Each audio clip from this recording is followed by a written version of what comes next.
Est-ce que l'informatique quantique pourrait vraiment mettre Bitcoin en péril? Peut-on imaginer geler les Bitcoins de Satoshi Nakamoto pour se protéger de tout ça? Et au fond, est-ce que c'est pas un move un peu crasseux de geler les Bitcoins de quelqu'un? Bonne question. Parlons de tout ça maintenant.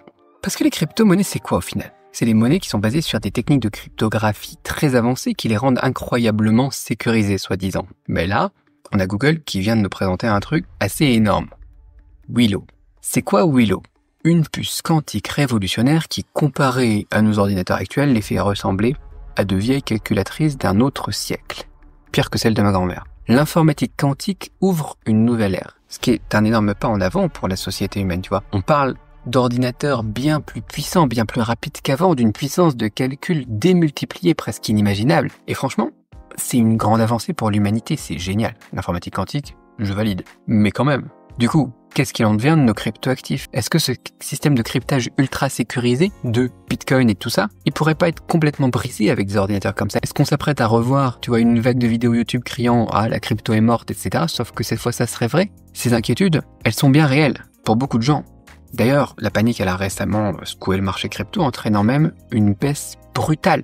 Il faut vraiment qu'on analyse tout ça. Regardons, quelles sont les menaces de tout ce qui est ordinateur quantique et tout ça? Quelles sont les solutions qui existent?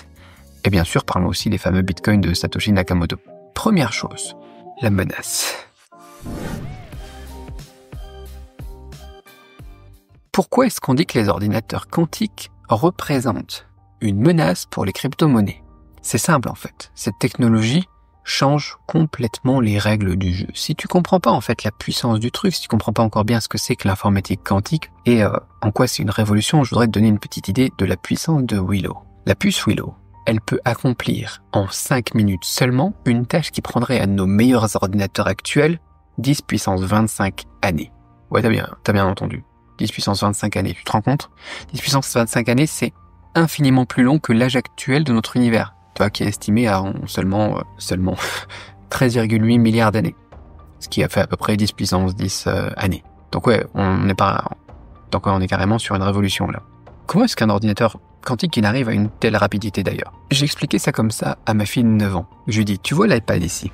Enfin, l'iPad, il n'y a pas d'iPad ici, mais tu vois l'iPad là quoi. C'est comme s'il était rempli de petits interrupteurs. Il s'allume ou s'éteigne comme des 0 et des 1.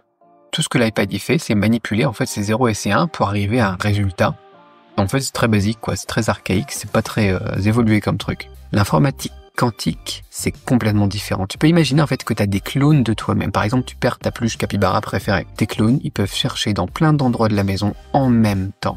Tu serais comme Naruto, quoi. Et mieux encore, ces clones, c'est comme des jumeaux. Ils ressentent ce que les autres ressentent et ils partagent des informations instantanément même s'ils ne sont pas ensemble. Ça paraît magique. Sauf que là, on n'est pas dans un animé. C'est pas de la magie, c'est juste de la science et c'est notre réalité actuelle. Donc bien sûr, tout ça est plus complexe dans la vraie vie, mais cette analogie, en fait, elle permet de comprendre pourquoi les ordinateurs quantiques ils sont si performants, le leap qu'on a fait, et pourquoi est-ce qu'ils sont vraiment différents des ordinateurs traditionnels. Bon, maintenant on a compris, on a une idée de cette technologie, en tout cas de ce que ça représente, technologiquement parlant, comme évolution. Parlons spécifiquement de Willow. Parce qu'il y a pas mal de choses à dire quand même. C'est bien sur le papier, mais est-ce que Willow il pourrait vraiment hacker Bitcoin? Non. Pourquoi? Je vais t'expliquer. D'abord, même si Willow il a fait beaucoup de bruit, il y a quelque chose qui cloche. Tu trouves pas que c'était un peu trop discret quand même comme annonce? Pas de conférence de presse, rien de très officiel, en fait juste un blog post sur leur site et une petite vidéo YouTube faite maison. Si tu compares ça à des annonces, tu vois, par Apple ou Tesla ou OpenAI ou Microsoft, où chaque détail est travaillé pour impressionner, là, ça manque quand même d'éclat. Et ça, franchement, ça me laisse un peu sceptique. Peut-être que Willow, il est tout simplement pas prêt pour une utilisation dans la vie réelle. Mais même, admettons que ça soit le cas et qu'il est prêt. Est-ce que ça suffirait pour percer, pour hacker Bitcoin? Toujours pas. Voilà pourquoi les ordinateurs quantiques, ils utilisent des qubits. Comme des bits pour les ordinateurs, mais sauf que là c'est des qubits, des quantum bits. Plus il y a de qubits, plus ils sont puissants. Willow par exemple, il en a 105. Impressionnant. Ou pas, parce que pour craquer le Bitcoin, il en faut 13 millions de qubits si tu veux hacker Bitcoin en 24 heures. Alors tu pourrais me dire, Cédric, avec le temps, on peut imaginer qu'il atteindra ce genre de puissance. Peut-être que ça sera dans 20 ans, 50 ans ou dans même 100 ans. Toi qui aimes les tendances, Cédric, est-ce qu'on pourrait pas quand même dire que un jour Bitcoin il va se faire hacker? C'est vrai, c'est une possibilité, le risque existe, hein. Mais je vais te raconter une petite histoire pour expliquer mon point de vue. Tu vas voir où je veux en venir. Il était une fois dans l'industrie de la pêche. Un phénomène assez fascinant. En fait, il y a une époque où les pêcheurs, ils avaient remarqué que les sardines qu'ils transportaient mouraient souvent pendant le transport. Après la pêche, tu vois, faute de vitalité. Dans les tanks, tu vois, les aquariums et tout ça, quoi. Pour résoudre ce problème, certains ont eu une idée géniale. Ils ont ajouté quelques poissons-chats dans les réservoirs. Les prédateurs naturels, des sardines. Qui vont tuer les sardines, en fait, tu vois. Qu'est-ce qui s'est passé? Non seulement les sardines, elles survivaient, mais elles arrivaient plus alertes et plus actives, en meilleure santé que jamais. Les poissons-chats les tenaient sur leur garde et les permettaient de rester actives et en vie. Willow, c'est un petit peu comme notre poisson-chat, en fait. C'est pas une vraie menace pour Bitcoin. C'est plus un défi qui lui permet de rester plein de vitalité. En fait, c'est un rappel qu'on doit rester vigilant et continuer à progresser. Cette technologie, elle va être là pour pousser l'industrie à s'améliorer et à aller encore plus loin. L'écosystème crypto, en fait, il va jamais rester les bras croisés face à une menace, que ça soit l'informatique quantique ou rien. Il est déjà en train de se préparer. Par exemple, on parle d'implémenter des algorithmes résistants aux attaques quantiques, des outils spécialement conçus pour contrer la puissance de calcul des ordinateurs quantiques. En gros, à mesure que l'informatique quantique et toutes les technologies progressent, la technologie crypto, elle évoluera aussi toujours. On peut imaginer plein de solutions d'ailleurs, un nouveau type d'adresse Bitcoin, faire un soft fork, un hard fork, où on implémenterait, tu vois, les signatures Lamport ou PCQ, tu vois, PQC. Ce sont que quelques exemples, ça. Et honnêtement, on a largement le temps de planifier tout ça et de mettre les solutions en fait en place, quoi. Donc ouais, c'est comme cette histoire, cette analogie du professeur et de l'élève. Le professeur qui pose les questions, il mettra toujours moins de temps que l'élève va prendre du temps pour répondre. Les algorithmes de sécurisation, de protection de Bitcoin, ils seront toujours plus rapides à implémenter que ceux dont on aura besoin de mettre en place pour les hacker.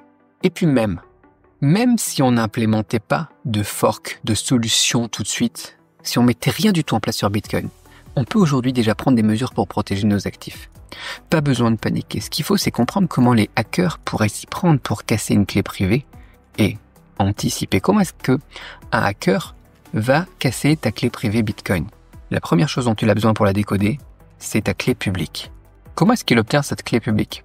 C'est simple. Elle devient visible dès que tu utilises une adresse Bitcoin pour dépenser tes fonds. La première fois que tu dépenses un Bitcoin, on voit ton adresse publique, elle est enregistrée dans les transactions sur la blockchain.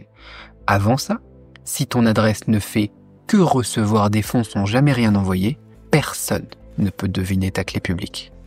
Donc pour qu'un hacker puisse hacker ton compte, il doit attendre que tu effectues ta première transaction Bitcoin. Quelle est la solution alors? C'est tout bête. Utilise des adresses Bitcoin à usage unique.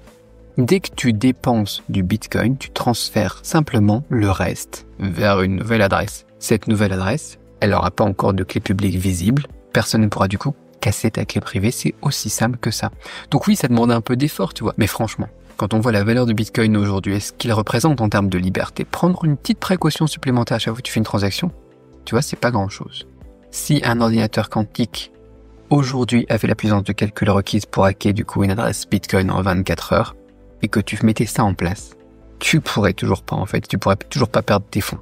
Et même si tu mettais pas ça en place, ça par contre je te recommande de le faire.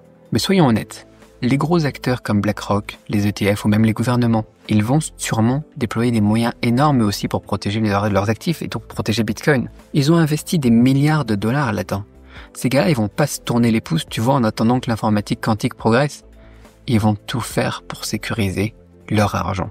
Donc, pas besoin de trop stresser en fait. Concentre-toi sur la gestion de tes clés publiques quand même et tout ira bien. Du coup, on a vu étape par étape qu'au final, rien à craindre. Maintenant, ça c'est pour les utilisateurs actifs. On peut se protéger. Mais qu'est-ce qu'il y en est des anciennes adresses qui sont inactives? Et surtout, du coup, qu'est-ce qu'il y en est de l'adresse de Satoshi Nakamoto? Parce que si cette adresse, elle venait à être compromise, déjà elle est sur un système de sécurité moins bien que ce qu'on a actuellement, et en plus, avec la quantité de Bitcoin là-dedans, ça pourrait sérieusement ébranler le marché.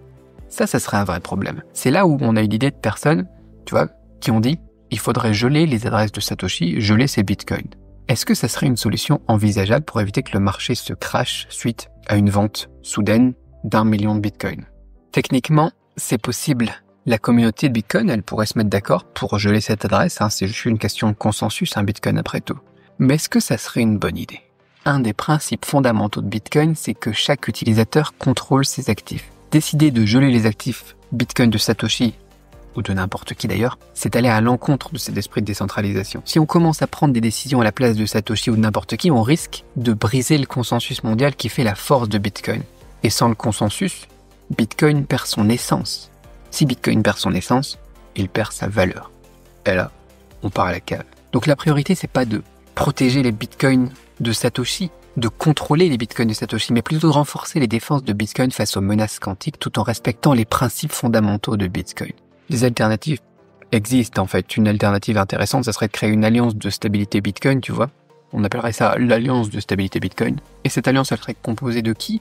Des institutions majeures, par exemple, des plateformes d'exchange, tu vois, des ETF, des trucs comme ça.